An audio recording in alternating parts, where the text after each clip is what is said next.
children.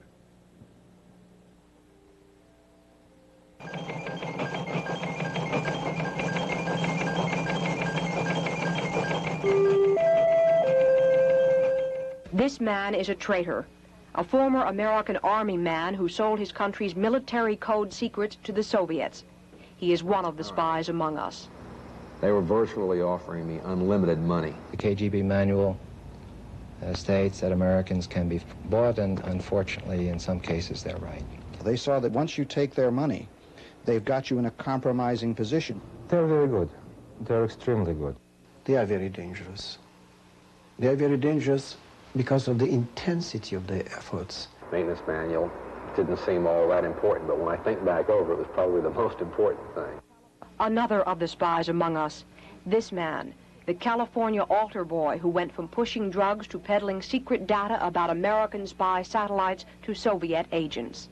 And he would take the documents, and about 30 minutes later, a gentleman would arrive, sit down for about 5 minutes with Mr. Grishine, and disappear. There is electronic spying among us. Listening devices in Soviet diplomatic buildings are being used to monitor private American phone calls. This is an outrage. This is a true outrage. I would imagine, Jessica, that 10% of the persons listening to you tonight, watching you, have had a telephone call intercepted by the Soviet Union. Soviet spying is not limited to the East Coast, nor to the areas of defense and diplomacy. Increasingly, it is American technological secrets the Russians want. San Francisco, in the center of our aerospace industry, gets its share of Soviet spies. But so does the vast heartland of America that stretches between both coasts. Spying isn't new. In fact, it's often called the world's second oldest profession. We do it, and so do our potential enemies. But in the past few years, those potential enemies, led by the Soviet Union's KGB, have intensified their efforts in this country. According to the FBI, there have been more indictments for espionage here in the past 5 years than in the previous 20. Clearly, there are more spies among us. Who are they? What are they doing to us? And what can be done about them? That is the subject of this report.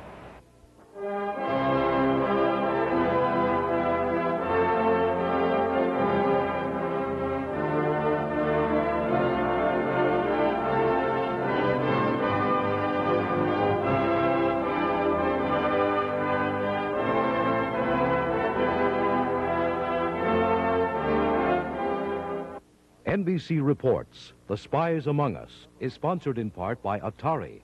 Discover Atari and discover how far you can go. And by Vaseline Dermatology Formula, broad spectrum relief for every major skin condition.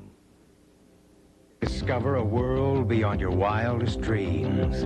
Discover Atari. Pioneers in coin video games like Centipede,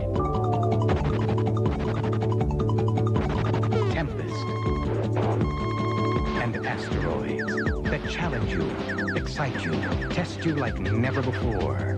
Discover the Atari that opened your eyes to the world's most popular home video games like Space Invaders, Missile Command, and Warlord. Discover the Atari that brought you a home computer truly designed for the home. Sophisticated for advanced needs, yet simple enough for your child to use. Compose music, play advanced games, manage your finances, all at the touch of a button. Discover Atari. Atari!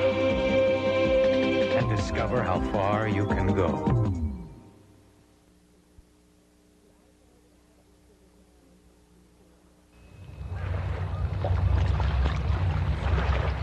The isolated outreaches of Maryland's eastern shore, bordering the Chesapeake Bay. Few stops are made here, save geese in autumn and Soviet spies on their way to freedom. This rambling farmhouse was once owned by the CIA. It was used to shelter and debrief former Soviet spies and defectors during their first months in the United States. Earlier this month, we set up a rendezvous at what the CIA called its safe house with an ex-KGB captain who came here after his defection in 1954.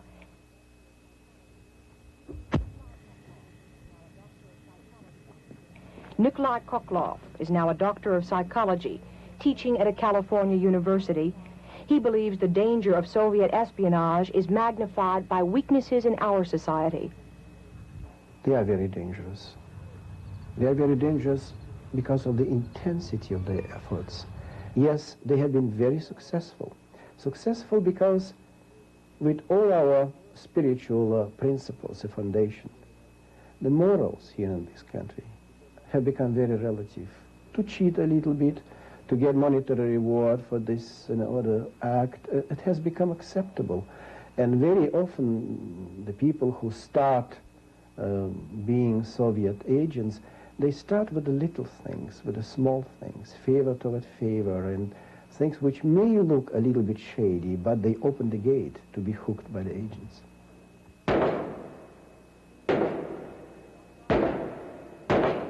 These FBI agents are sharpening their marksmanship.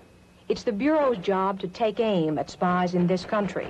But domestic counterintelligence today is more cloak than dagger.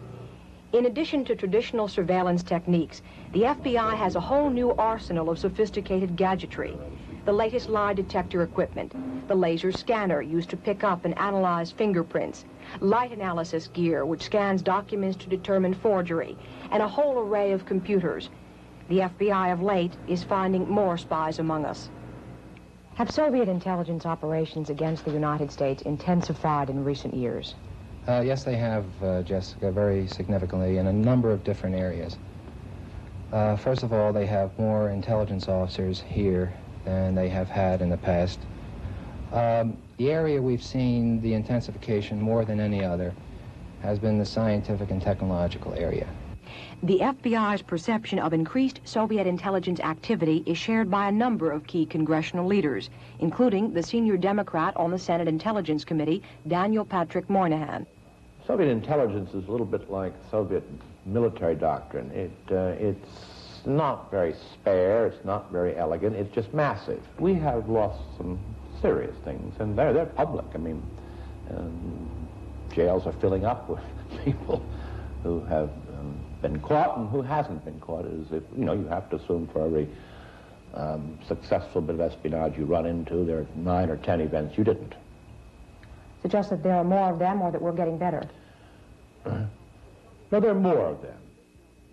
The command post for Soviet espionage is in this building at 2 Dzerzhinsky Square in Moscow, headquarters of the KGB. The initials stand for the Committee of State Security. That title is relatively new, but the organization itself has its origins in the days of Lenin and the Bolshevik Revolution. Today, the chairman of the KGB is Yuri Andropov, a member of the ruling Soviet Politburo.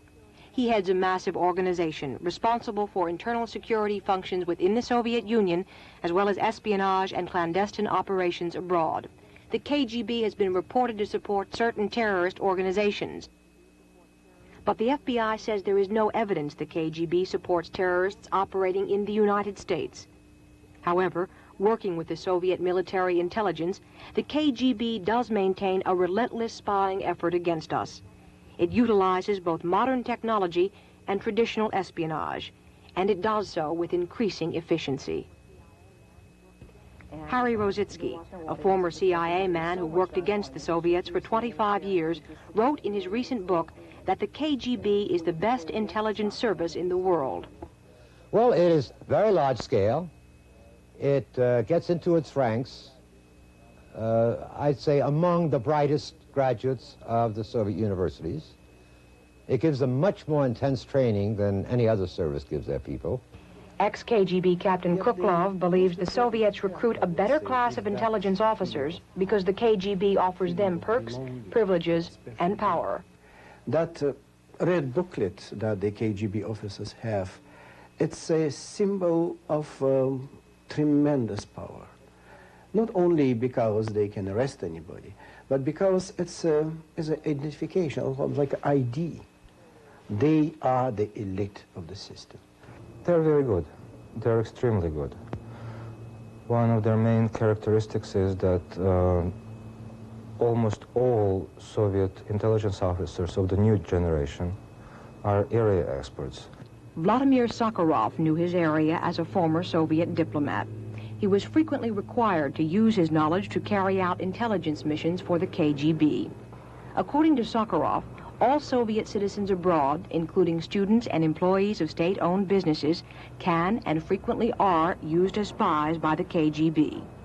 Because of diplomatic immunity, however, most spying is directed from inside Soviet diplomatic missions, in New York, in Washington, and in this one, in San Francisco. Does the Consul General in the mission here in San Francisco belong to the KGB? It's a question. I knew the Consul General. I went to school with his son. Consul General is a member of the Soviet Academy of Sciences. He is a scientist, and the Soviet Consul General here is very interested in procurement of American technology. So you might say that he is not necessarily KGB, but he knows a hell of a lot about American technology. Approximately what percentage of the Soviets officially here in the United States are involved in intelligence gathering? At the present time, there are about something over 1,000 Soviets assigned officially to the United States. Of the total diplomatic establishment, 30% normally of those people are intelligence officers. Using those figures, then, roughly, if 30% of the 1,000, then would be about 300. That's correct. Those 300 or so intelligence officers are only a fraction of Soviet intelligence gathering capabilities. The other Soviet bloc intelligence services, such as the Poles and the Czechs, frequently work under direct control of the KGB. That means the number of potential Soviet spies keeping watch on us in the United States is in the thousands. They are listening, too. The Soviet embassy in Washington, D.C. displays the normal rooftop array of antennas for transmitting and receiving diplomatic communications. But hidden away on the upper floors of this and other Soviet diplomatic establishments are devices which can listen to and record microwave-transmitted telephone calls in this country. 67% of calls made within the continental United States are now transmitted by microwave, including all long-distance calls. The commercial, I think, well, that'll maintain our primary thrust, but I would have to advise Americans to be extremely careful what they're saying on the telephone, particularly if they're working with a defense contractor.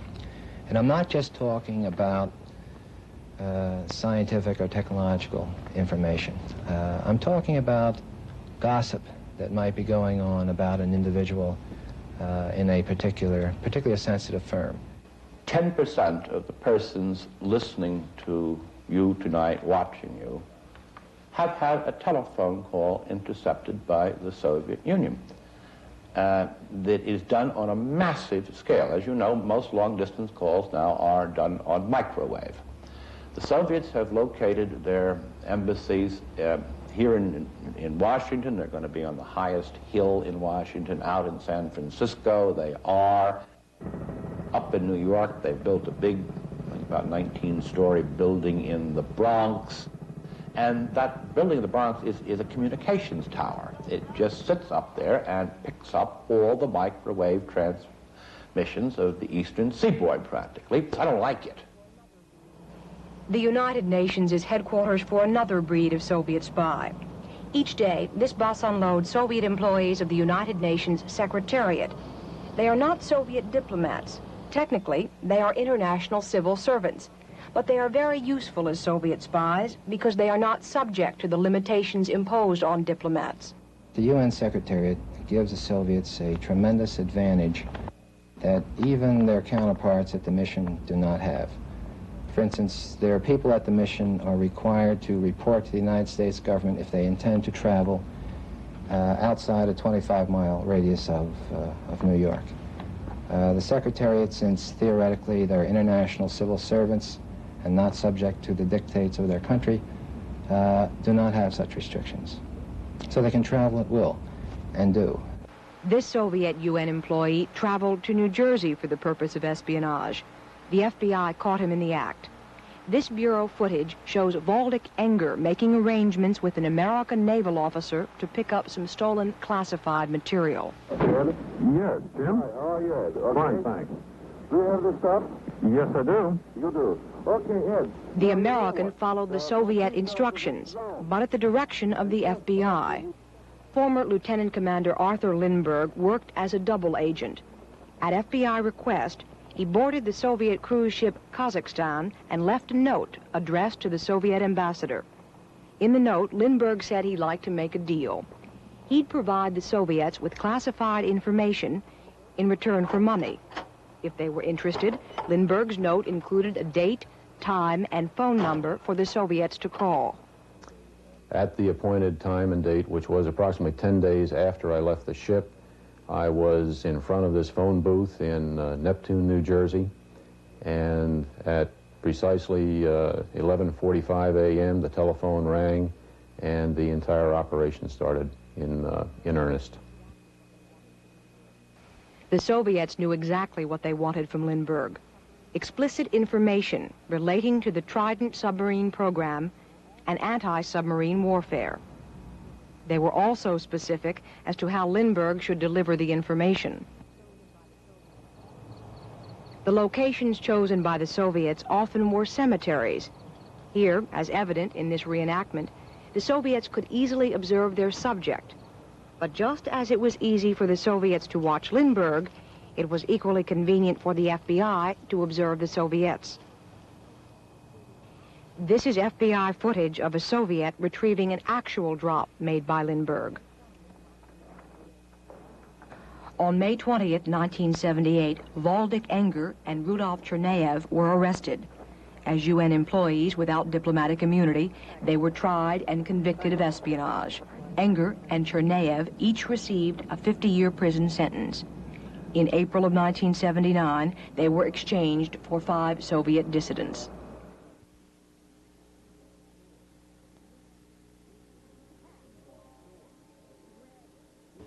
Chapped. Sore. Red. Here's relief for every major dry skin symptom. Broad spectrum relief in new Vaseline Dermatology Formula Lotion. This remarkable new lotion was tested with dermatologists with impressive results. Under a microscope, white lines show severely dry skin. In 4 days with Vaseline Dermatology Formula, skin looks normal and healthy. And I don't need a microscope to see it. New Vaseline Dermatology Formula. Broad spectrum relief for every major dry skin symptom. Chimère, an extraordinary fragrance by Prince Machiavelli. Like you, it has a public side and a private side. Chimère tells the world one thing, but up close it says a little more. Chimère, to the world it's discreet, elegant, but up close it's something else. Chimère. Prince George Machiavelli. They say men of such daring are gone forever. Nonsense. They say men who rule their own destinies are no more. There are more. They say men who invite passion are extinct, yet they are here. And to them we introduce Machiavelli, a subtle yet distinctive man's cologne. Machiavelli, inspired by his image, created for yours. Sunday, the stretch drive for playoff contention continues as Denver takes on San Diego. The Cincinnati Bengals battle the Browns, and the first-place Jets go up against the Colts. Check local listings. James Garner is dealing cards again as Brett Maverick. You're in need of my services. And he'll be dealing with his sidekick, Stuart Margolin. I'm Standing Bear, he who sows for the Sioux, and I am one with the land. In a minute, you're going to be laying on it. Tuesday.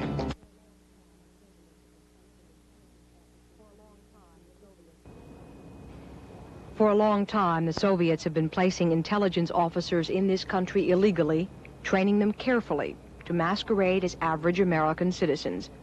Carlo Twomey was one of them. I had to learn a cover story, as though I had lived all my life here in the United States. I came here with a pocket full of forged documents, but eventually I acquired the real McCoys, the driver's license, Social Security card. Their essential mission here or in any other country where they're operating is that of a sleeper. Their primary contribution to Soviet security is that if there's a break in diplomatic relations, or if there should be a war, and all the Soviet diplomats get thrown out, the KGB will have its own trusted officers within our country who can take over some of the best agents that the legals or diplomats have been running. In 1959, Carlo Twomey was picked up by the FBI. Unknown to his Soviet superiors in Moscow, Twomey spent the next 4 years as a double agent, all the while continuing to receive new assignments from Moscow.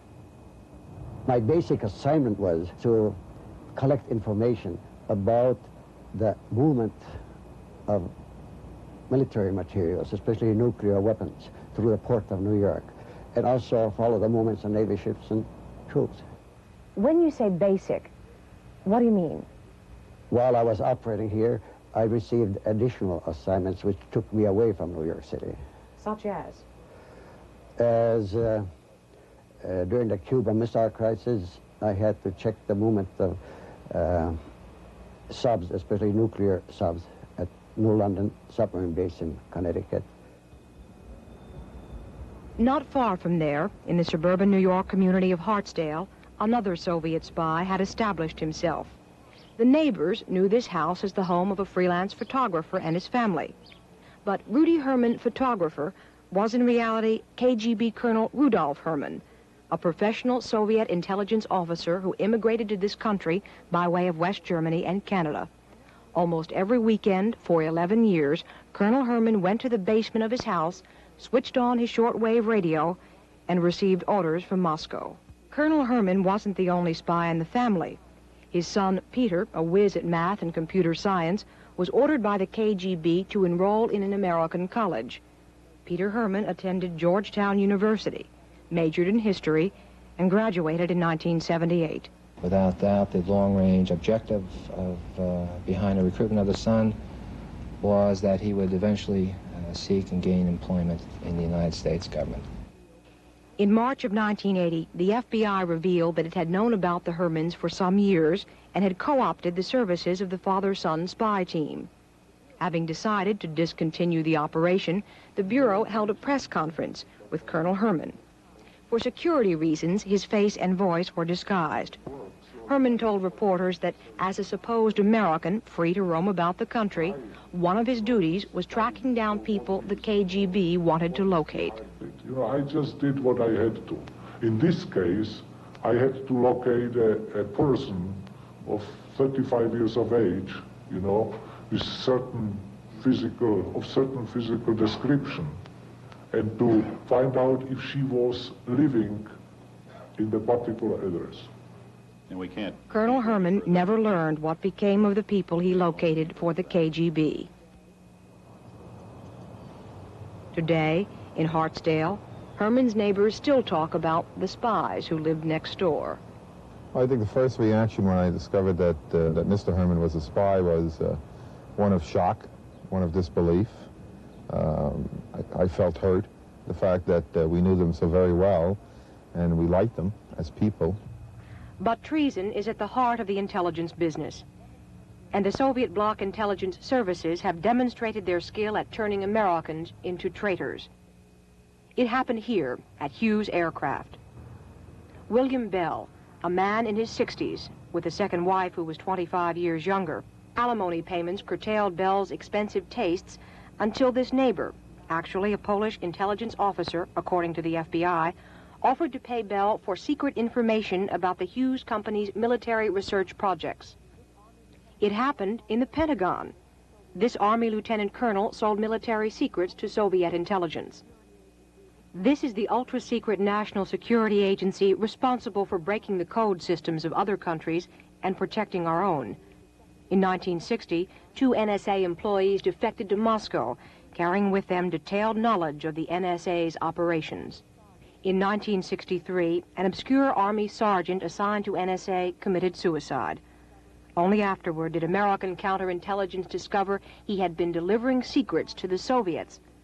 By that time, the sergeant had been buried in Arlington with military honors. Even at the Central Intelligence Agency, Soviet spies have been busy. This young CIA officer sold the Soviets the operating manual for America's latest spy satellite. This former CIA officer gave top-secret information about the CIA's own agents to the KGB. Then, at the KGB's instructions, he tried to get a job on the Senate Intelligence Committee.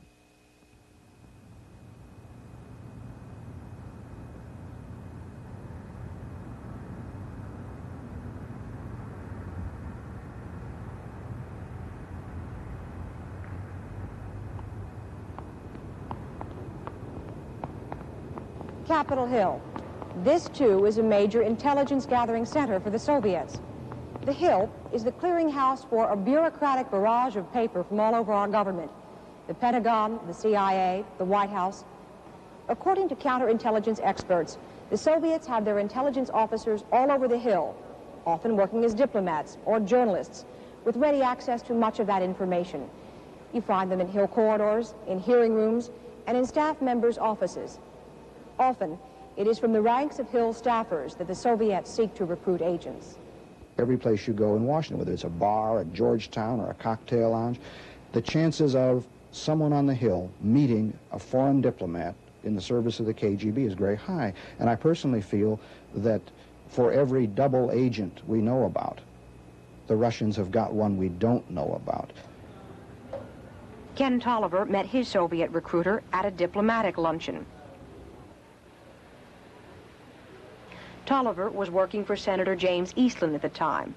Yuri Nestinsky said he was a Soviet diplomat and suggested lunch. He said, I'd like to get to know you. He said, I only live about 6 blocks from where you do in Arlington, and let's just to get together and be friends. And I said, fine. So that's how I met a Russian. At the moment, of course, I didn't realize he was a KGB man. As far as I was concerned, he was a member of the Russian diplomatic corps. When Tolliver did realize Yuri's KGB affiliation, he called the FBI. Under Bureau guidance, Tolliver became a double agent and began accepting KGB money.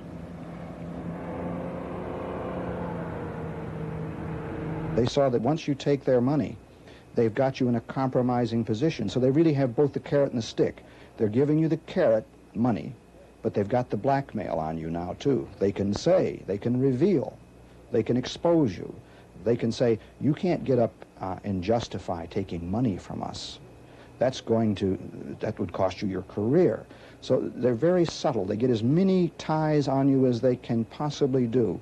Personal friendship, money, blackmail in a subtle manner or in a serious manner if they can manage it. But as many controls on an agent as they can get. Strangely enough, they always seem to treat the ideological control as the poorest. I don't think they trusted people inherently who pretended to believe in socialism or communism. If you talk sympathetically about that, they immediately seem to be on guard. Even after he left Capitol Hill, Tolliver still worked for the FBI. He traveled abroad to meet other KGB officers in East Berlin and elsewhere. When you cross that Berlin Wall with 2 or 3 Soviet agents escorting you, you know darn well it's not necessarily as dramatic as putting you against a wall and shooting you, but you know they don't have to let you come back. That no one will ever know what happened to you. Even your own intelligence community can only say, he disappeared. After 7 years of the dangers and pressures of his double agent role, Tolliver decided to quit and become a teacher. Today, he remains convinced that the Soviets are more successful at recruiting on Capitol Hill than most Americans realize. I personally feel that for every double agent we know about, the Russians have got one we don't know about. They're too good, they're too thorough, and they're too pervasive not to have their successes.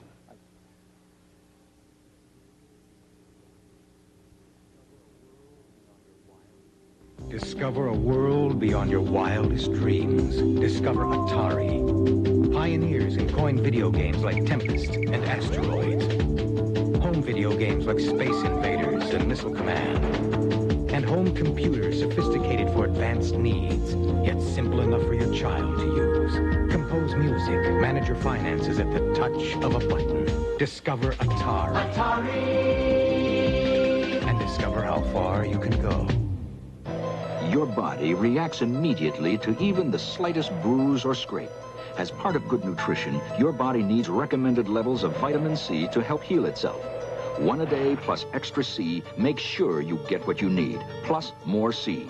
The 1 a day scientifically balanced core of vitamins for good nutrition combined with the high potency of 500 milligrams of vitamin C. 1 a day plus extra C from Miles Laboratories, putting nutrition to work for your body. NBC reports the Spies Among Us will return after station identification. The Washington Post syndicate says it's nothing less than great to have Saturday Night Live back. And you'll agree. This week, join host George Kennedy and musical guest Miles Davis, Saturday. Here comes the 1982 Toyota Celica, a car with the right stuff. What a feeling. Celica.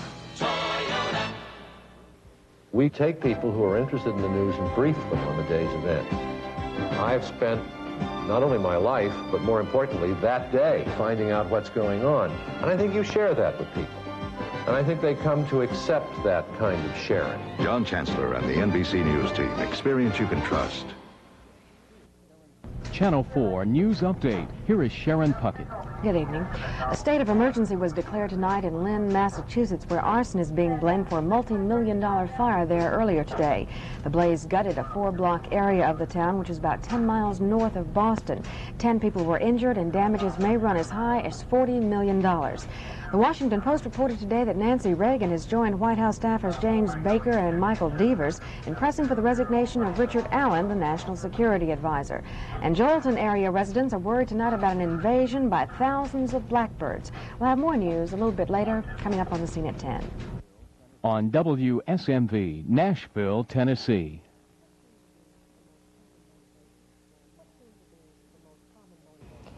What seem to be the most common motivations for Americans who agree to become Soviet agents? Number one, very, very clearly, is money. Greed. Greed. The KGB manual states that Americans can be bought, and unfortunately, in some cases, they're right. So beyond all of these, I would have to say that money is the primary motivation. Money was the primary motivation in the case of Joseph Helmick. Helmick was a career military man, a warrant officer assigned to a communications center in Paris. He was smart, but had a tendency to live above his means. That got him into trouble with the Army. I had some bad debts and some bad checks. I'd been given an ultimatum to clear them up in 24 hours or be court-martialed and thrown out of the Army and basically ruined. Helmick decided to solve his money problems by selling the only thing of value he had, access to military secrets. That decision made, Helmick simply walked into the Soviet embassy. I just opened up the phone book, got the address of the embassy, went to the embassy, walked in the door. There was a receptionist there, a little desk right inside a small foyer, and I told her I'd like to see the Soviet military attaché. The Soviet military attaché was certainly very pleased to see Warrant Officer Joseph Helmick.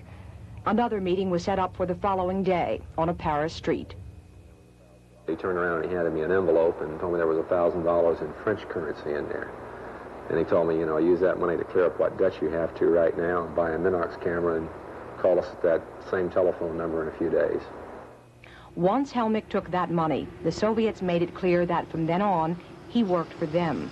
Their approach was simple carrot and stick. If Helmick backed out, the Soviets would turn him in to the American authorities. If he continued to cooperate, he'd be rewarded. They were virtually offering me unlimited money. At a minimum, you know, like just to start with, you know, we're gonna set you up 20 grand. Every time we have contact where information is passed, there'll be more money. And every penny we give you, we will also deposit a like amount in a Swiss bank account in your name. These types of things. So while they were holding, like, you know, an axe at you with one hand, they're saying, now to make you glad that we've got the axe, here's the money. What the Soviets wanted for their money was access to one of America's most vital military code machines. The first thing they wanted was the machine. Of course, the machine's impossible to deliver. So then they pressured me to bring them a maintenance manual. Maintenance manual didn't seem all that important, but when I think back over it, was probably the most important thing. Despite the importance of that manual and the top-secret rotor devices used in the code machine itself, Helmick had no difficulty in delivering them to the Soviets. What I have to go through? Oh, it's real simple, you know. Like you're going to bring this stuff to us, tomorrow night at midnight. Let's say that was the time. And it was real easy. I just went and I took a box of rotors, and I was on the night shift. And instead of taking one box, I took two boxes. And I dropped one off with them and took the other box to our little terminal station down at Rue Marbeuf, picked up their dirty ones to bring back, a normal procedure. Stopped by, picked up the ones they had, and went back to the office with them. There was no security. In 1963, Joseph Helmick was transferred to Fort Bragg, North Carolina. Here, while dealing with the Soviets, his access to secret communications material not only continued, but the Army promoted him. He was rated very highly by each of his rating superior officers. He was given the highest marks on efficiency, on job knowledge. At Fort Bragg, Warrant Officer Helmick and wife Jean could not resist flaunting their newfound wealth. They became conspicuous consumers. Dewey Duncan, Helmick's Army friend, recalls the change in lifestyles. He bought a home. I don't know how, if we paid cash or credit or what. But then he bought 2 or 3 new cars, 2 Jaguars. And he was living pretty good. I just have to say that. Duncan's wife Nadine remembers Helmick's attempt to explain his sudden surge in income. He said he had bought some lottery tickets in Paris and made some money, and then bought some stock, invested in stock, and made enough money to not to have any more problems. Throughout his tour of duty at Fort Bragg, Helmick made trips to Paris for meetings with Soviet officers. He'd bring the military secrets, they'd bring the money. The Soviets arranged a system where Helmick would notify them by letter when he arrived in Paris.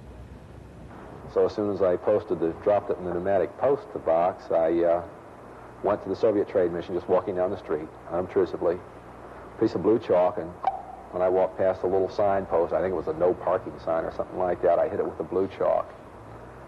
Went down, caught a metro, changed metros or subways, whatever you want to call them, 4 or 5 times, made my way to the Porte de Clichy, and just in the Porte de Clichy there, outside of the metro stop, or the subway stop, I went into a little cafe and drank Pernod until they showed up.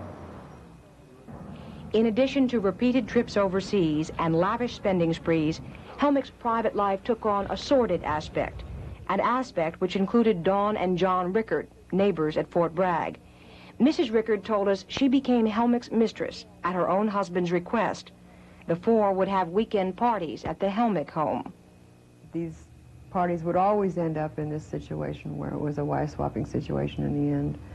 When the weirder the party, the more weird whatever would come after. There were times when we just plain got so drunk that it would be drunk for days, especially on long weekends. It was not unusual. My husband had read the complete works of the Marquis de Sade, and so had Joe. They both read the story of O and Fanny Hill, and they got all their marvelous ideas out of it. Jean did not normally participate in most of it. It was usually me. In retrospect, Dawn Rickard says the ease with which Helmick managed to juggle American secrets, Soviet money, and a bizarre private life made him think he could get away with it forever.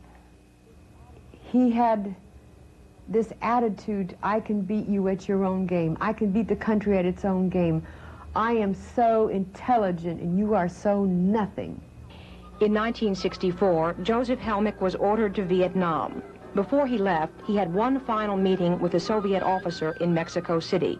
Here, says Helmick, he received his last Soviet payoff. We only walked maybe a block and crossed the street, and we were in a park, and we sat down on a bench. And he gave me a bag, and he told me that this was money to see me through periods, and anything happened to me, it was money that would, you know, take care of my family and what have you. There was a total of $30,000 in the bag. By the time he returned from Vietnam in 1965, Helmick was broke and in debt and being questioned by Army counterintelligence. He left the Army in 1966. Last year, Helmick contacted the Soviet embassy in Ottawa to ask about the money the Soviets promised to deposit for him in a Swiss bank account. This time, with no secrets to sell, there was no money. Joseph Helmick was arrested by the FBI shortly thereafter.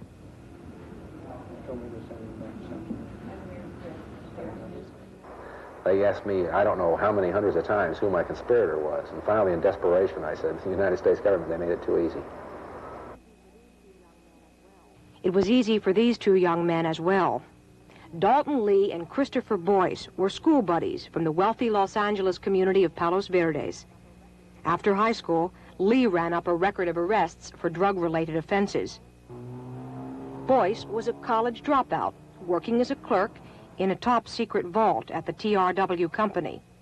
The vault handled much of the Central Intelligence Agency's message traffic relating to the CIA's satellite programs. Boyce and Lee decided to sell top-secret documents about those programs to the Soviet embassy in Mexico City. There was no blackmail, no intimidation. Boyce and Lee were volunteer traders, what the intelligence officers call walk-ins. Andrew Dalton Lee was not recruited by the Soviet Union.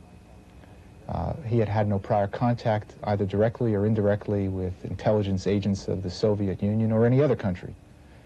He and Mr. Boyce hatched the plot to sell the information, and Mr. Lee took a plane, went down to Mexico City, knocked on the door of the embassy, and walked in with the information. Dalton Lee told us about the Soviet intelligence officer with whom he dealt. He was a rather volatile individual, very in tune with Western dress. He was constantly after me to get him 2 Johnson 40 horsepower propellers for his ski boat. I think he was more intent upon the materialistic gains than he was on his job. Altogether, Lee made over a dozen trips to Mexico City. Dalton Lee, though he had never held a steady job, liked to think of himself as a big spender. And the Soviets treated him accordingly, meeting him in expensive restaurants. Mr. Grishine would order some dinner and some beverages. We would discuss possibly the documents. He wanted to know if I had gotten the documents he asked for, and I would tell him no, but here are some documents that the source has sent to you. And he would take the documents, and about 30 minutes later, a gentleman would arrive, sit down for about 5 minutes with Mr. Grishine, and disappear. I tended to believe this gentleman was also a courier of some nature. And we would finish the meal and go our separate ways. There might be a possibility of a discussion of a future meeting. In prison for life, Dalton Lee is still a cocky, impatient young man. It was that impatience which caused his arrest when he threw a message over the fence of the Soviet embassy to signal that he was in town. But before Boyce and Lee were arrested, they caused serious damage to our national security. How damaging was the information that Dalton Lee passed on to the Russians? Oh, that hurt this country, don't you doubt it. That was essential information. They're having it. Thank God we found out they had it. If we had put those systems into place not knowing that they could be blocked, we would in fact be blind and not know it. And being blind, ever to be blinded in this relationship is to expose yourself to a nuclear exchange.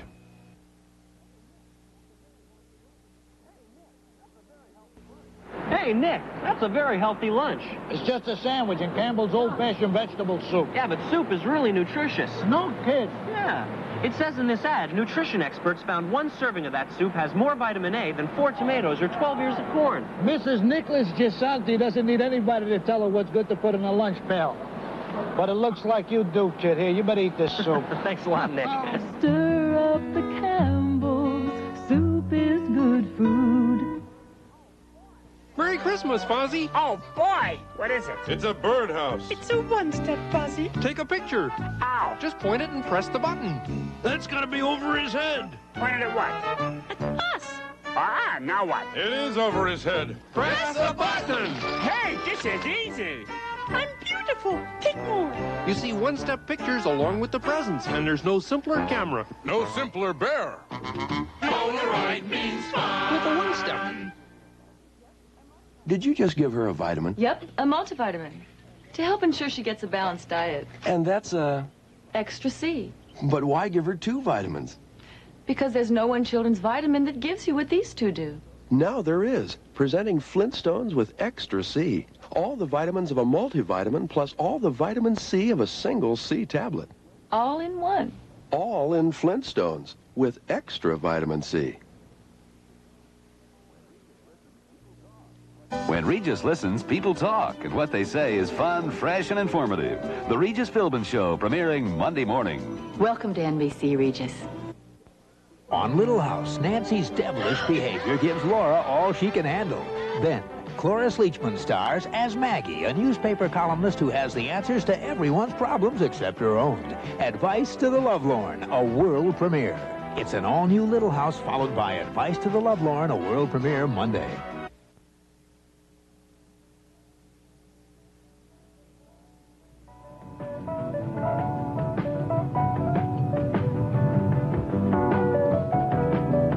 Hostile foreign intelligence services continue to be vitally interested in obtaining advanced U.S. technology. Unfortunately, some white-collar criminals assist these intelligence services in obtaining sensitive U.S. equipment and data. You can help the FBI to counter this threat to our national security. If you see this happening in your area, call the FBI. The number is 55-CRIME. Your call will be kept in strictest confidence. That recorded message has been distributed by the FBI to radio stations covering the area south of San Francisco.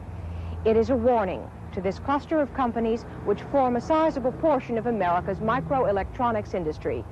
Technically, we're in the Santa Clara Valley, but this area has been dubbed Silicon Valley after the silicon chip, the crucial component in advanced computer technology. The Soviets are very interested in those tiny chips, because the chips and the miniaturized computers they are used in have become a vital part of modern weapon systems.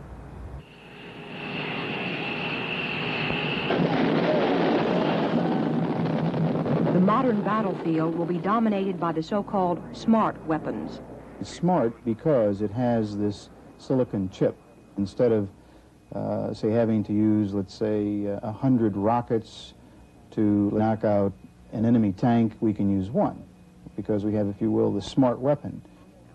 Lawrence Brady, Commerce Department Assistant Secretary, believes the Soviet intelligence services direct a massive flow of U.S. technology to the Soviet Union. Basically, the Soviets acquire Western technology for one fundamental reason, and they acquire it either legally through commercial means or illegally through clandestine means, and that is to supplement their defense priority industries. Deputy Secretary of Defense Frank Carlucci showed us a Soviet replica of an American-designed microcircuit board. The Soviets got access to this information in some kind of clandestine way, and this circuit board does have important military utilization. What the KGB does is it targets its agents both within the United States and throughout the Western European countries. They approach this as a management problem, in the sense of, hey, you know, we need this and this and this and this. It's like the shopping list.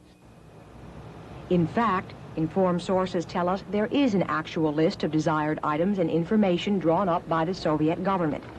This computer company's mathematical program, enabling a computer to function 10 times more effectively, was on the list. A Belgian businessman was enlisted by the Soviets to be the middleman.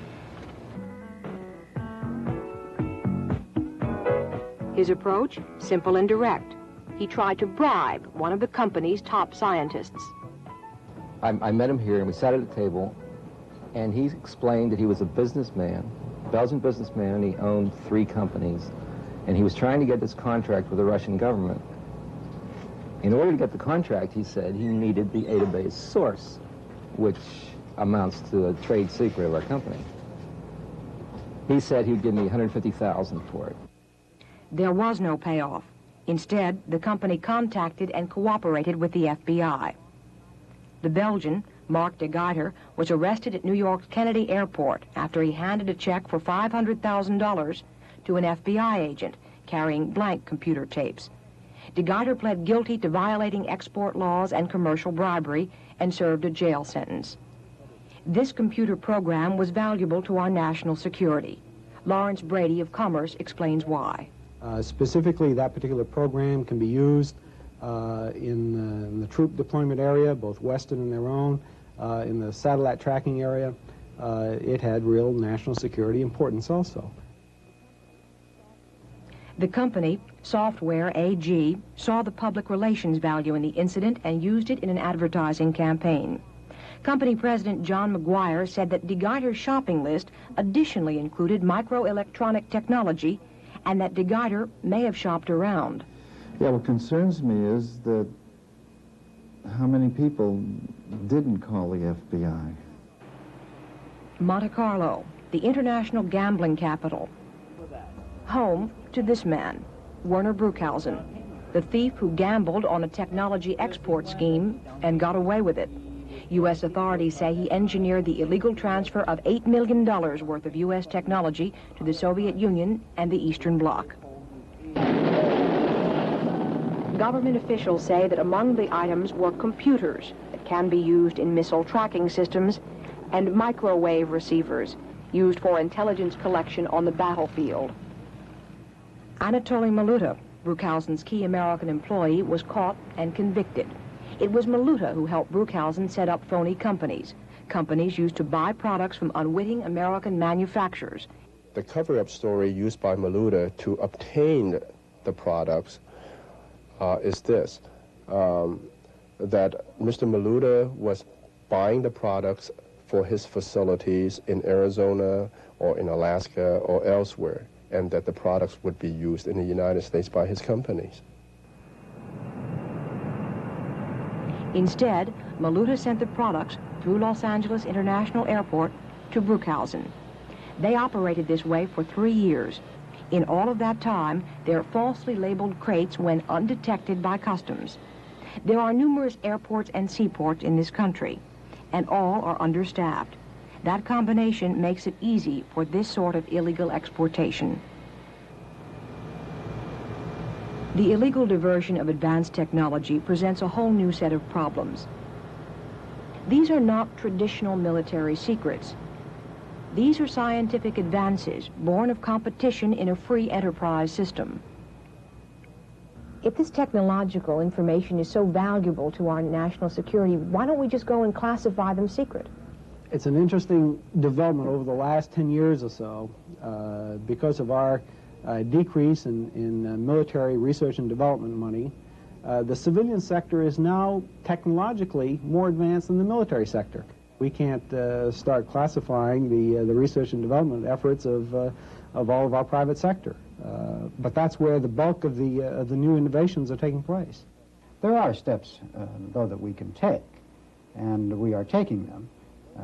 Principally alerting our employees and employees of our contractors to the danger, asking them to report any contacts with hostile intelligence services, reviewing our classification procedures, and finally we are working on our export controls so that the technology which is exported from this country and hopefully from allied countries does not give substantial advantage to the Soviets.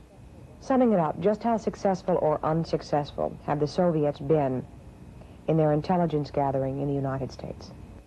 Well, they have been successful. They have had their successes. They have had their failures.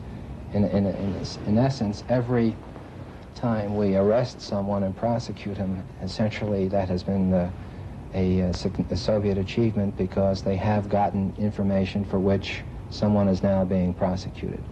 I think that at some level there's a failure to comprehend just how serious some of these issues are. The Soviets were on the edge of thwarting us very seriously a couple times in the 70s because of successful espionage. We do an effective job against the Soviets. We see them going to greater and greater efforts to avoid detection by us. And we happen to have reason to believe that the Soviets consider the United States the most hostile intelligence environment in the world in which to operate. And we hope to keep it that way. It is doubtful that anyone outside of the KGB headquarters knows how many spies there are among us. Bear in mind that the spies you have met in this report are the ones who have been caught. It is the ones who have not been caught who are dangerous. A number of people have suggested methods of improving our defenses against the spies among us. Lie detector tests for people with access to top secret material, more money and more agents for the FBI and customs, greater restrictions on travel by citizens of Soviet bloc countries. No one in our government has much to say about eliminating Soviet eavesdropping on American phone calls. One reason is that we eavesdrop on other nations' phone calls, probably with even greater efficiency than the Soviets. What it all comes down to is that a free and open society such as ours will always be at a disadvantage in espionage wars against closed totalitarian nations like the Soviet bloc. And when you really think about that, with all of the advantages of our individual freedoms, that shouldn't make us nervous. That should make us grateful. I'm Jessica Savage, NBC News.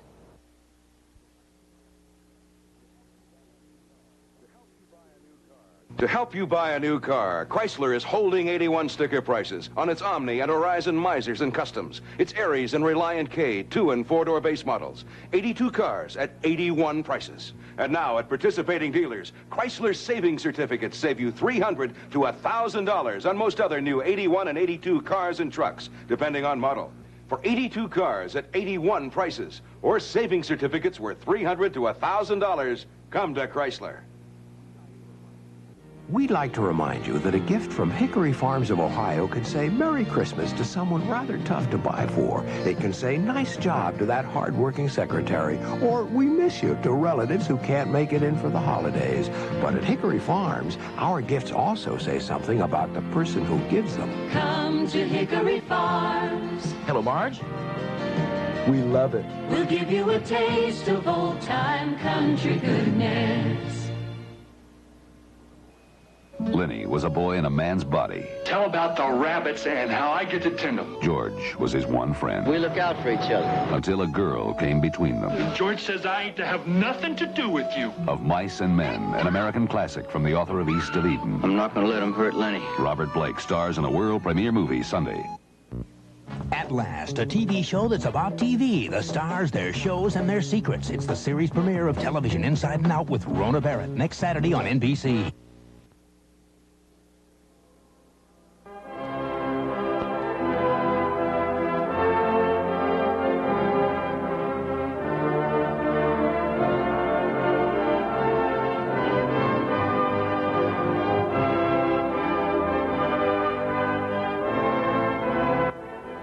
Later tonight, join those late-night zanies on Saturday Night Live. Tomorrow, it's the Smurfs in their first primetime special at 7, 6 Central and Mountain.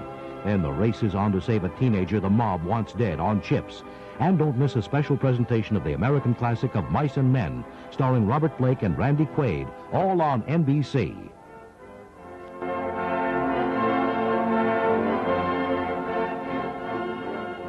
NBC News has produced this program and is responsible for its content. NBC News is proud of the people who keep you in the know. Once again, RC Cola offers you great taste, enjoyment, and a possible $100 in cash during the Great Cash for Christmas giveaway. We'll be giving away $100 for 50 days to one lucky winner every afternoon during Sha Na Na. Pick up your entry blank at your grocer's RC Cola display or send your name and address to RC Cola Contest, Box 407, Nashville, 37202. There's a new contest every week, so winner often. Maybe you'll be one of the lucky Cash for Christmas winners.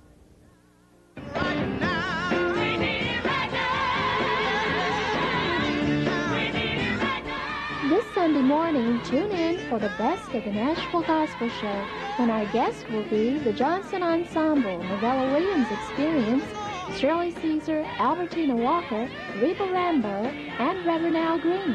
Just for you, Sunday morning at 7:30 on 4.